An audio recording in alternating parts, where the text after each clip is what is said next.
as a whole. I do actually compose, I arrange, mix, and then today I'm gonna master a track that I made in previous episode 234. The template's online right now on the site from MakeThisMusic.com, of course. It's like a piano-y, prog trance, kind of nice track, 132 BPM. And I finished the production. First I composed it, then I mixed and arranged it, and now I'm gonna master it, guys. And I think I have to talk to you guys a little bit more about the mastering process, because I think it's a very important thing that I took on very early when I started music production in the early 2000s, really. So basically the mastering process is the finishing. So what we want is a track that will play well in many different sound systems.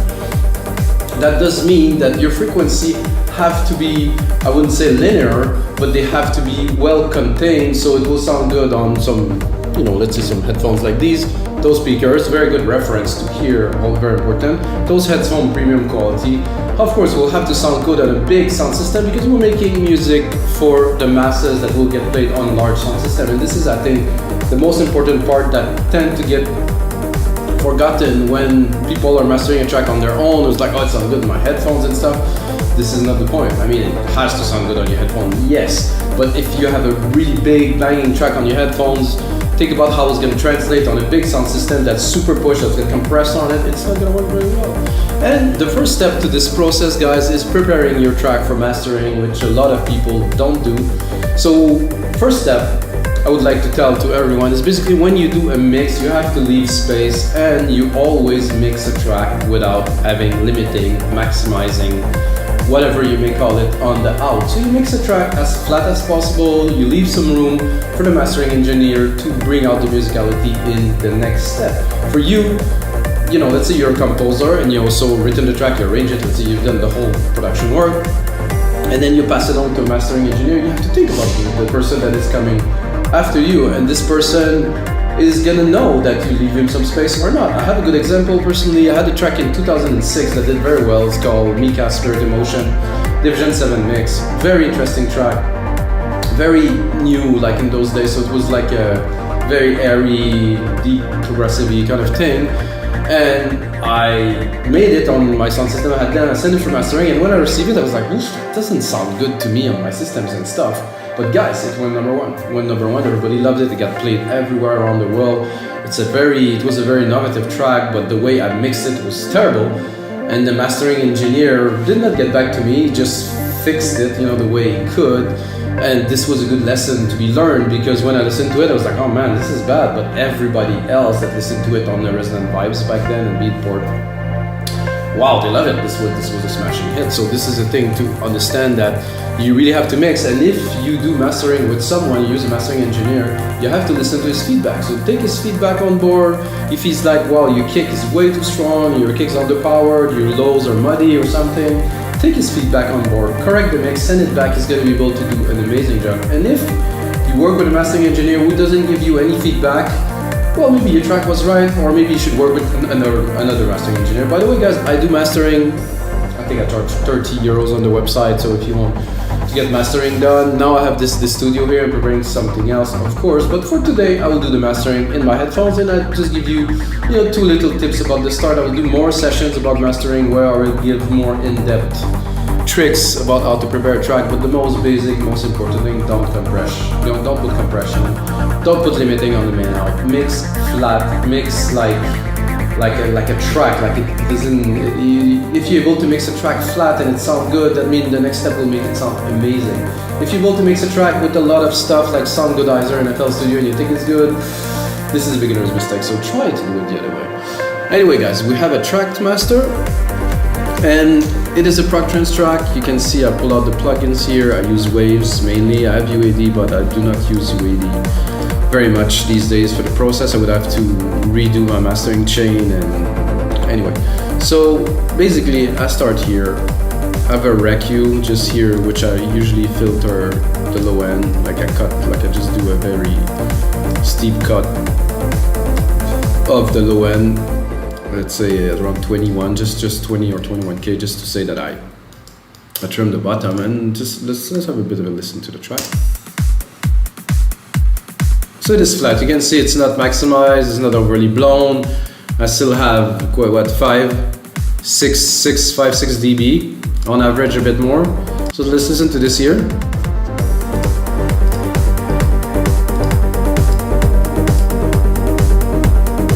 So the bass is quite powerful. I left it there because I know I can compress it now. Now I can contain it.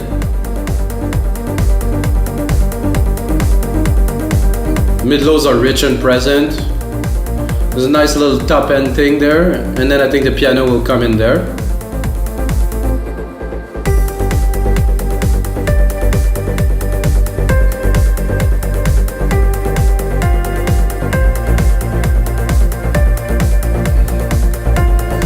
And we have a fairly long breakdown that continues after this right here. It goes down to almost nothing. So I want to really keep the clarity. I also want to keep the dynamics, so that means I don't want the breakdown to be super loud. That means the rest shouldn't be overpowered. And the way I do this personally, which is that many mastering engineers do this, is to have different parts to the mastering with minimal incremental loudness gain and minimal compression and limiting that's coming in slowly at the time. So it's not one plugin does all the work. I think it's a big mistake to do this. It's all the plugins together bring the track forward, and we adjust it as we move on.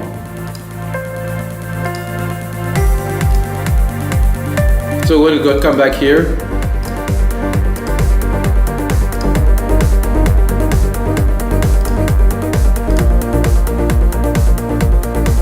So guys, that is the track, and we're gonna start. I get a linear EQ there if I have something to correct. In my track, because like I said earlier, because I mixed it, I don't need to do this, so I'm gonna skip this phase. There's a tube EQ here, which I will keep. It's just a little bit of like a booster, bring a little bit more energy. And the lows, you know, it just brings a little bit of analog in the digital we have, which is most of the time too clean. Oh, I love that part here, just nice 2 or 3 coming in. So I usually start, guys, with a limiter just to trim the top. So what I want to do now is just to trim what's really at the top to be able to, after this, apply some compression properly. So if we go in the main part here, can give it a bit more. So with. So another important thing, guys, in those episodes, I leave the master untouched as much as I can. So at first you will hear it less, and as I progress to the chain, you're gonna see it's gonna get louder. So at the end, you will really see the difference between the start and the end. I do have to somehow sidechain my voice to the program so you can hear my voice properly. But other than that, I try to really leave it flat so you can hear the result. And of course, you can get this mastering chain on the site, replica.com. We have plenty of mastering chains, as a matter of fact.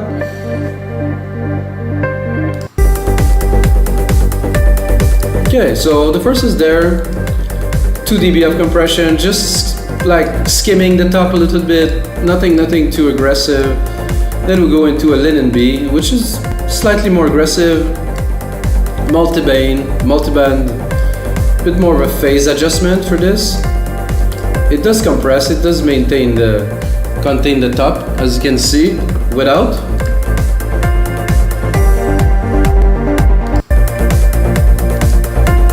I mean, it is nice, but it doesn't sound so together. When I activate this, it just put it like where it belongs. If something is really sticking out now, I think we're in the right place. Particularly like the piano. So here.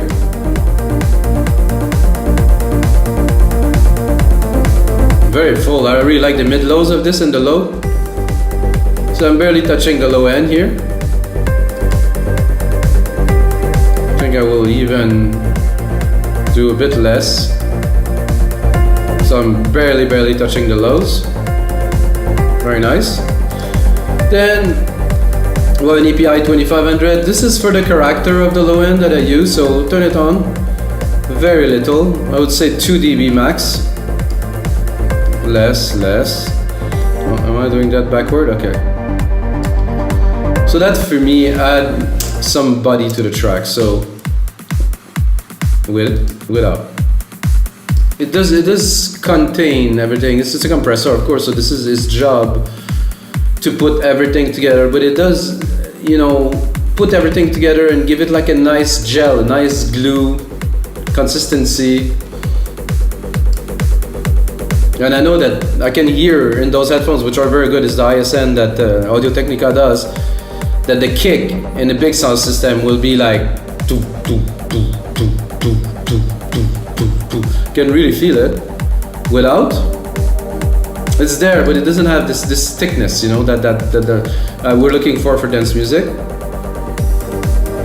I have a console EQ that I might or might not use. Let's turn it on. It's hot and bright. Put the top end, boost the lows. I cannot say I don't like it. I think the top is a bit too intense, so we'll bring it down. Bring it back from the start here. Without. No, I do like the mid gain here. Very nice. 7.2, 7,200. And here 2 dB of gain. The lows at 60, we have 1.4. Very good, very nice. Without. No, I like this. This is just a little touch. Then I have a center, which I do not always use. It depends on the track. I want to hear it on the piano here.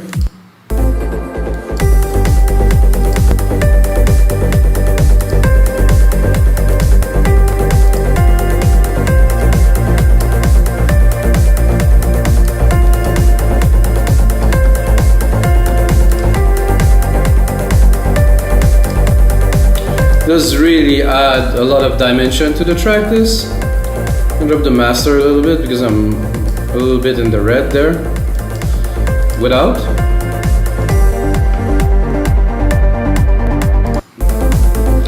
So now I can see here the low end much more toward the center, the high and the punch toward the side, but not completely. If I would really put it to the side, you can hear the effect. No, I don't really like this. Just to have a little bit is okay. Then I can also play here with how much of the side. So this is almost completely mono. And then we can tell how much of the sides do we want. We want to boost it to have maximum volume to the side. Usually I leave the center to 0. Put the side a little bit louder, let's say 3.5. Turn it off. Without it, sound a bit bland. I do not use this always. This is, and then I have a Kramer tape, which I don't use most of the time. This is just a warmer to say if it would be, let's say, a very digital track, you know, without processing, maybe sample based that I have to work on, and I want to bring a bit more richness. I always use this. At this case, it's warm already. You can hear it. Then I'm gonna do SSL, which would touch very, very minimally. See here, maybe a tiny bit more. Let's go into the piano part. Again, 2 dB. This is my rule. 2, sometimes 3 dB at the most of compression, limiting, of altering the program, not much more than 2 dB at the time. So you have consistency, and then the end, you're able to bring the loudness a lot without having to really use like heavy compression. So then I have a second instance of the LinMb, which is an opto. So that means this one is a lot tighter, it's a lot less permissive, and this is the one of the final phase. So I can bring the volume a little bit here, you can see a little bit more. Okay, now I'm at the limit. So this is how you bring loudness without squashing everything. I mean, I have attenuation here, but it's nothing. It's like 3 dB. Without. With.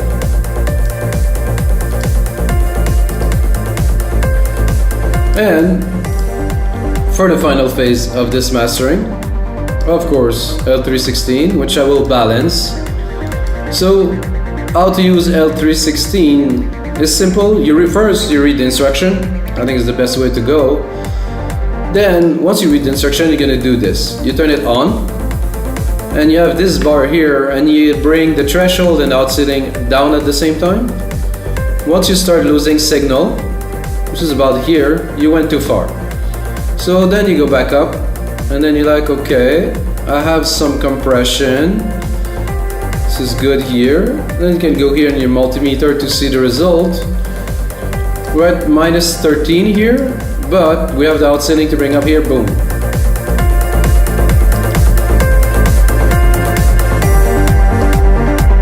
So it is again not heavily altering the program, but let's have a listen to the track now. Oh, wait a second. Let's have a look too at the parts working together. See? Barely working here. Let's look at the LinMb. I think is the one that's doing the most work. Make sure we're not clipping here. Ooh, this 303. The bass is coming in soon too. I want to hear this. And you can hear the kick, how this big, there's a big thump, you know, it's really has this chunk that I know when it's hitting a big sound system, it's gonna be doom, doom, doom, doom. It really punch. And then the melodics come in. It's like it's building up, and I mean, in a big sound system, you would feel a lot more that you can hear. You can hear this, but it's more, this is just a whole flow of energy that I'm dropping onto people. And then the main bass line just came in now.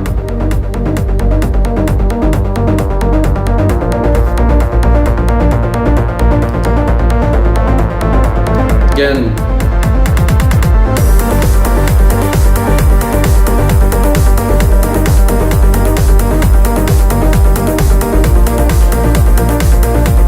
oh, a little bit of clipping here.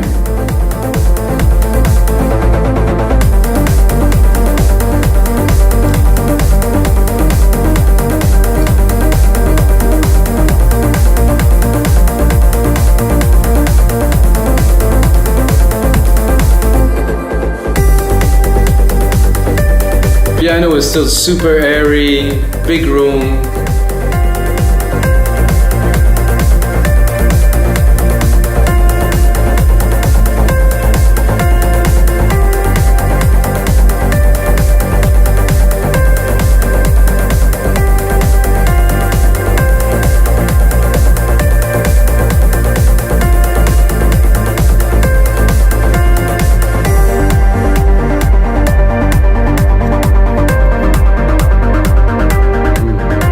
This track, guys. I think I'll release it. I said I'm gonna release a lot of those episodes, guys. I just don't have the time to put into it to build up and to send promos and to do the work. And by the way, guys, I always master 96,000 kilohertz, 32 bits, very important, maximum dynamic range.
Second drop after in the breakdown here, bring some energy as much as possible.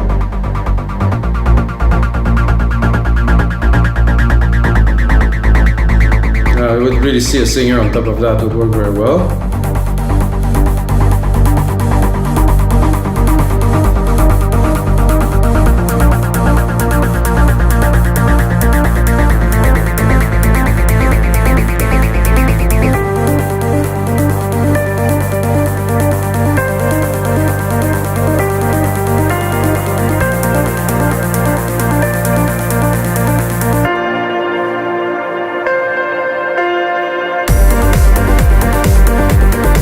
Alright guys, this is gonna be it for episode 241 of your live electronic music tutorials. I hope you enjoyed the show. Check out the other 240. I do mastering, I do mixing, I compose techno, trance, prog, breakbeats.